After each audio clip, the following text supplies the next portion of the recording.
It's me, Danny Bonaducci. I'm here to talk about movies. Oh, that Danny Bonaducci. Oh, he'll touch you right in the gooch. Yes, he will. Welcome to Requiem for Tuesday, everybody. Adam Pecora here. What is up? Thanks for tuning in. Thought I had something more to say there, but it didn't really come to me, to be honest. Happy Tuesday. Thanks for listening. Rate, review, and subscribe. Check out all the links in the description below. I'm not going to get into it all, but there's a whole bunch of stuff in those links, and there's only like 2 or 3, but whatever. They all kind of lead to a bunch of stuff. Linktree is a wonderful thing. A smart idea. What do we got today, ladies and gentlemen? I'm not quite sure. You boys a little fried today? Had the last week off. Did not record an episode, so that is my bad. But started the new day job today, and I did not get enough sleep. I'm tired, and I want to go to bed. Yeah, anyway, I also didn't really watch too much, unfortunately. So, this is going to be a great episode. Don't go anywhere. Don't you turn that dial. Listen, finally watched The Apprentice after the Oscars. Sebastian Stan was nominated, as well as Jeremy Strong. Forever loved Jeremy Strong. Was great, of course, in Succession. He was also great in The Big Short. Just throwing that out there. This was a very controversial film. It didn't really need to be. I think a lot of that was fodder, honestly. Well, Donald Trump himself also, I believe, threw a hissy fit about the movie. But I feel like this movie was portrayed as like this harsh portrayal, for lack of a better word, and like a really aggressive, like a cartoonishly demonstrative depiction of the man, right? I feel like it was probably technically pretty honest from what we know, because I guess I'm kind of speaking off the cuff here because I didn't bother to look into it at all, but I'm pretty sure that there's like not a lot of information about Donald O'Donnell, because it's all just kind of made up random things that he has just thrown out there over time, right?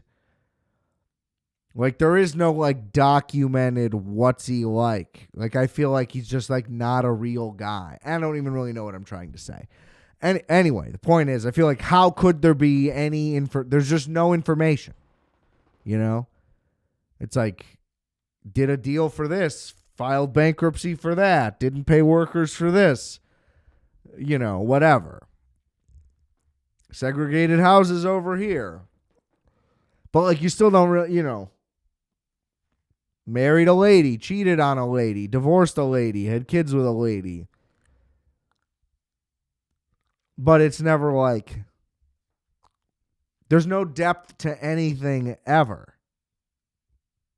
It's kind of remarkable. Really. Anyway, so it basically starts off, and Jeremy Strong, both of them, by the way, were fantastic. They were both fantastic. Like, this was pretty genuinely like a great movie, I would say. I would watch it again. And I did not expect to want to do that. Much like W. I don't know if you've seen W, but good flick also. That's an underrated movie. The Apprentice was pretty well received. But it's ultimately like kind of a pretty traditional like Hollywood structure, even in look and style. Like, it's a pretty just like well-made, like good movie. It's really a shame that he had to like be a little pussy and throw a hissy fit about it. Like, just don't say anything, or just be like, I don't endorse it. That was unauthorized. But to like straight up try to kill it is crazy. To call it like political or anything like that, I wouldn't say that. It did not come across to me as though there was any agenda. I mean, it certainly wasn't pro, I can tell you that. Like, I could see how you could easily say that it's just, oh, he's just anti-Trump. But I mean, like, it didn't come across that way either, because I would also have hated that if it were just explicitly negative. If it were explicitly either way, I would not like it. It seemed to try to be objective, I think, anyway. Whatever. Divisive. We get it. Relax. Anyway. So it starts with him in like 1970 or something. It's basically the whole rise to the proverbial top, if you will. And he's kind of like a wimp. And is like afraid of his dad, who's his boss and whatever. And then they're in legal trouble because they discriminate against black people, and they like definitely do. It's not a like they just think we like they 100% do. And then Roy Cohn, who was awful, seems like in every possible scenario, went from being like a McCarthy hearing guy to, well, being the Trump guy, but extorted, just a monster, seemingly. Anyway, phenomenal job by Jeremy Strong. I don't know who this guy is and what he was like. I assume he was exactly like Jeremy Strong is. But either way, just like a full transformation for Jeremy Strong. When he first like pulls up and talks, and it's crazy. It's unbelievable. Anyway. So he's like a monster lawyer guy who can get anything done because he just has dirt on everybody. Is pretty much the thing. Decides to help him out. I forget why, really. But whatever. Decides to be his lawyer. Then, like, quote unquote, sees something in him, but basically that he was just like, yeah, I'll do whatever. Like, I don't care. Like, he was just like, I don't really have morals. I'll just do whatever. I just want to make it. Just want money. Just want to win. And he's like, nice. And like Trump even like objects to things that the guy does early on, of course. And then, yeah, pretty much, you know, they just lay out. He teaches him like all the tricks that he definitely uses still to this day of just like deny everything, admit you won even when you lost, all that type of shit. Like literally, it's just like, oh, yeah, that's just exactly how he handles every single situation. So, okay. I mean, I believe that. And then like Roger Stone tells him more things at some point that are also like exactly the thing he followed. They reference how Reagan already used like Make America Great Again, and how he was like, that was good, whatever. Anyway, so yeah, it follows him through that, and Roy Cohn just kind of mentors him and kind of shapes him into the guy that everybody kind of recognizes now. And then Roy Cohn, who was a secretly open gay man, was dying of AIDS and would never admit it. But as he gets into a weaker and weaker state, Trump's just going off the rails with like his quote unquote diet pills, and they're like, no, dude, you're just taking meth. Basically, he's on Adderall, and he just like explodes, and they basically flip roles from how it was earlier, and he becomes Roy Cohn, but then like takes that to like another level in terms of like financials anyway, seemingly. I don't really know. But it goes through the whole thing. They're like building whatever building that they built some hotel first. They get this tax thing because that was also Roy Cohn like fixing it, where they like didn't have to pay like hundreds of millions of dollars in property taxes. They got them waived or whatever. Pretty crazy stuff. And then what else? Then they start building like Trump Tower. And then he meets Ivana. And then eventually he rapes her. That's pretty gnarly. That's, not great. I assume that came from something she said at some point. Otherwise, then I could see how that could be perceived as negative. But it does seem like something the guy would have done. And like him getting fat, getting lipo, getting hair plugs. You heard all this stuff already. They go through all that, and that is like definitely just like a fuck you to the guy, but it also would be part of a biography that happened. And then it kind of ends with him like writing The Art of the Deal, which I kind of would want to read like for comedy, I feel like, or if he oh man, I don't know if this exists, but he should do an audiobook version where he records it. That would be fantastic, because he would definitely only do one take for everything, and he would fuck up the lines and all that shit, but then they'd release it anyway. I think that would be a gold mine if that has not been done already. And yeah, he's just like unbearable already in the 80s, and the guy's just been on Adderall for 50 years. Like it's remarkable. He's unbelievable in the role. Sebastian Stan, by the end of it, he is kind of just doing an impression. Like in like the last scene, it's like gotten to that point, but it is a payoff because he truly does transform.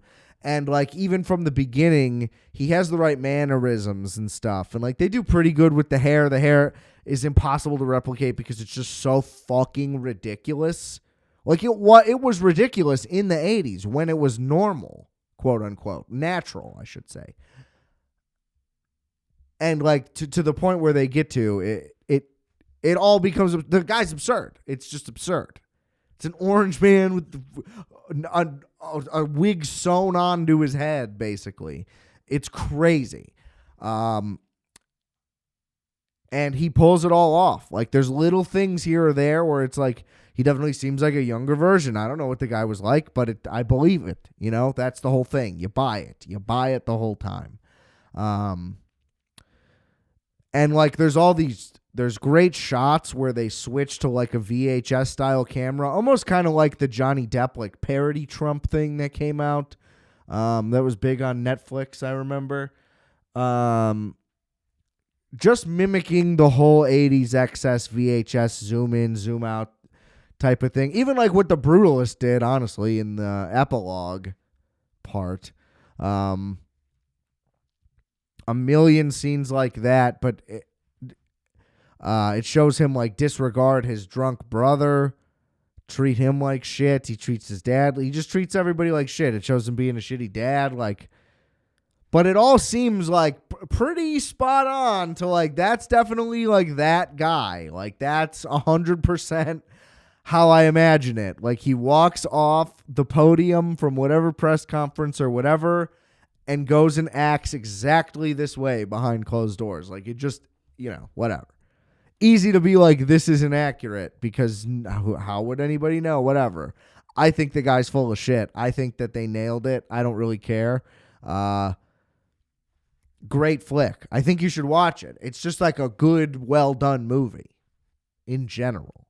And it's not political, which is good, I think. But again, it's not positive. It's not like, no, actually this guy like has been doing some good work. It's just like pretty straight up shady deals and being a dickhead. Like it's kind of the whole thing and buddying up with the right people at the right, whatever. It just kind of nails it. It seems pretty much like the story. So go watch that movie. I had to rent it on YouTube. It was $5.99, which wasn't the best. Was not the best. But it was a great movie. I was shocked. Because I didn't know what to expect. But honestly, if this would have gotten a big release, I think it would have done a lot better at the Oscars, probably. Had more people just gotten to see it. I think it would have been recognized a lot more. It was genuinely like a pretty damn good movie. So shout out Sebastian Stan, man. The guy's really on a heater. He was good in that fucking Tommy Lee show. Talked about that on here. Seth Rogen was fucking weird in it, which I get was the point, but it was a little much. Sethy. I'm excited for his new show on Apple, but that's coming out soon. Finally finished season 1 of Tokyo Vice. By the way, it's only taken, me and my girl have been watching it for like a year at least to get through 8 episodes. It kind of fell by the wayside for a little while, but the thing was also like, we're not really going to watch more than 1 episode in a night because you got to lock in because you got to read half the episode, which is a concession. But the show is great. It is just great. It's a shame that it's canceled, but that's because people like me take 3 years to watch 1 season. So, but started season 2, so that's good. Still have not started Severance season 2. But the Apple Plus trial is in effect. So the binging will commence soon. This week. Quizás. Did not make it to Mickey 17, which was supposed to be the second half of this show. Hence the vamping. And the White Lotus is finally picking up, ladies and gentlemen. It has not been episode recap worthy, IMO, but it's getting good. It's getting good. All right. Listen, I just wanted to take this time to once again see, and it's a shame because you come on this show and you look like a dumb fuck because the Bears make these minor moves in 2024, and you just think Caleb's going to do it all. It's all fine. Everything's fine. Like, we're just going to glaze over everything. Oh, they kept the coach, but what are you going to do? It's going to be fine. Why would it be fine? And there's, hindsight is 2020, whatever the fuck. It was so much worse than what I thought the worst case could have been. I mean, that it was the worst possible way for that to happen. But I believe in Caleb Williams. I believe in Ben Johnson. I was on this show 2 years ago, maybe even 3 years ago, saying Ben Johnson. Not unique. I get it. But we did it. We did the thing. We made the move. And then what did we do?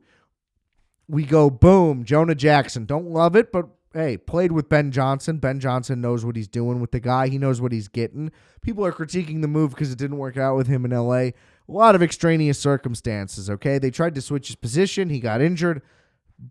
Double factors. We get Joe Thuney, an elite guard. I remember one of the only guards whose names in the league since he was on the Patriots. That is great. We need to get at least another year signed on to his contract because he is expiring, and then I'll really love it. But I mean, we traded a 4th-round pick for Ryan Bates last year. And that guy barely played, but definitely is no Joe Thuney. So is it Tooney or Thuney? I'm trying to mix it. I'm just going Tony. And that's kind of both. So I'm thrilled with it either way. We gave up a 4th for Keenan Allen on his expiring. It seems like we're going to let him go. that's fine. I would be good with an extension if they can afford him. But let's just recap these signings. They go through with everybody's prediction. They get the best and pretty much only major center available in Drew Dahlman. The entire interior offensive line is 300% better than last year already. Now, I would like it if we kept that Ryan Bates guy. I would kind of like it if we kept the guy who we were starting last year, Matt Pryor, both of them as backups. They both are reasonable backups to slot in for hopefully not that much time. So whatever. I mean, at least we rebuilt the interior. Look, you need depth now, but to go from nothing to something, as long as these guys can just make it there, I think Jackson's really the only worry in that regard. But Dahlman was injured last year. Anyway, so that's huge. And then they get the upgrades to the D-line immediately as well by going, what's his name? Oh, I can't pronounce it. Io Odangbo, I believe it is. Anyway, a younger guy that they're kind of taking a bit of a flyer on, which I don't necessarily love. I kind of wish they would have just went like Josh Sweat, but his contract was for more money, I believe. But it's an upgrade. That's the thing. We just had nothing. We're not like trying to replace somebody that left. We're literally, DeMarcus Walker we cut, but that's fine. This guy's better than him. Already. We're good. So, worst case, we did a slight upgrade. But at least if he ascends, then that's huge. And Dennis Allen can coach. But then they go ahead and get Grady Jarrett. I've always liked Grady Jarrett, a very large, strong man in the middle. And we're losing no one in the middle. In fact, Andrew Billings, our nose tackle, was injured most of last season, and that's when our defense completely fell apart. So now we have real depth because Javon Dexter also really stepped up. And I assume he will do so again, especially in this better system, presumably. So basically we're just kind of in amazing shape right now. It's kind of crazy. We're kind of really only losing Keenan Allen, which is a loss. Don't get me wrong, but the team was terrible. So how can you say that that's that big of a deal? Especially because we don't know what the offense is going to be yet. And we don't know if free agency started today. Technically, it's only the tampering period, and it doesn't actually begin until Wednesday. Fun fact. So I guess my point is, this is the turnaround that I expected them to do last year. They're just doing it now. I don't know why we had to waste a year of everyone's lives for this to happen, including the last year of Virginia McCaskey's life. I'm not even joking when I say that. Why didn't we just do this last year? All of these things could have happened. Literally. I mean, maybe not the trade for Thuney. But there were more free agent guards available. Listen, now in the draft, if with the first pick they just take the best player they want, whoever their favorite guy is, I'm good with that. If that is a tackle, so be it. Hopefully our third round pick from last year from Yale wasn't a massive reach by polls and that he can actually develop into a good backup as well. So that would be more good depth. But, if they go first round left tackle, I'm not upset. If they go first round running back, I don't love it. We don't need to reach for Janty. There's many good backs, I would say, probably, that we could go third round, second round. We have 2 second round picks. But if they want to go D-line and just keep that rolling, I'm good with that. So I say go line first round, probably. Unless there's some receiver that slips or something, or if we trade back or whatever, and then that changes, fine. But they should still basically go D and O line with 2 out of the first 3 picks, in my opinion. It just doesn't matter what order now. I think the first round pick doesn't need to be O-line. I thought that needed to be O-line, pretty much. Again, unless like an edge fell or something, that it was like, we can't pass this up. So, I mean, keep everybody fucking healthy until the season starts, at least, and then, whatever. You never know what's going to happen. Obviously, if you could just say keep everyone healthy all year and we're good, then that's the case for a lot of teams. But this is a real turnaround potential now. This is real, I think. Again, unless Ben Johnson just isn't the guy. But I just don't see that. I just don't see it. I don't see it with Dennis Allen being the core. And listen, I was on here a year ago talking myself into it. I don't really feel like I'm talking myself into it right now, but I definitely am. Obviously, that's what's happening. But this actually seems like it makes sense. It doesn't seem like I would have to convince somebody like I convinced myself like last year. Now, if they tank the draft, that could fuck a bunch of shit up. I don't know. I don't know. I'm excited for the draft now. I'm so excited for the draft because they've crushed it. People want to kill the Jonah Jackson thing. It's like, listen, I get it that they're like, oh, you're taking on his full salary. He had a bad season. It's like, yeah, that doesn't make it like this incredible trade, but you only give up a 6th-round pick. You're not going to get a player of his caliber in the 6th round, period, even if he's not like the best and we're overpaying him. We have the cap room, so it's not that big of a deal. That's what I never understand. When they're like, this trade sucks because his contract is bad. It's like, well, we have $60 million in cap space. And it's like, you could be paying a guard $4 million less a year. It's like, well, again, we have all this room. Like, it's not that big of a deal right now. Like, right now. I get it. When you have to, like, really manage a tight cap that's full, things like that can fuck you up. But that's not what's happening here. So it's just like, it just seems like a nitpicky, silly thing. We had no other options, and it's a 6th rounder. Like, it's fine. It's fine. I throw out a 6th rounder any day for whoever. I don't give a fuck. But I don't know. Maybe we'll pick up some vet receiver on a lower than expected deal. Like, what if we got like Tyler Lockett or something? That would be awesome. I don't know if he's already signed with someone or not. I don't think so. But whatever. Somebody unexpected ends up on the market or whatever. Like, what if we got Cooper Kupp? That'd be nuts. That's realistic, actually, somehow.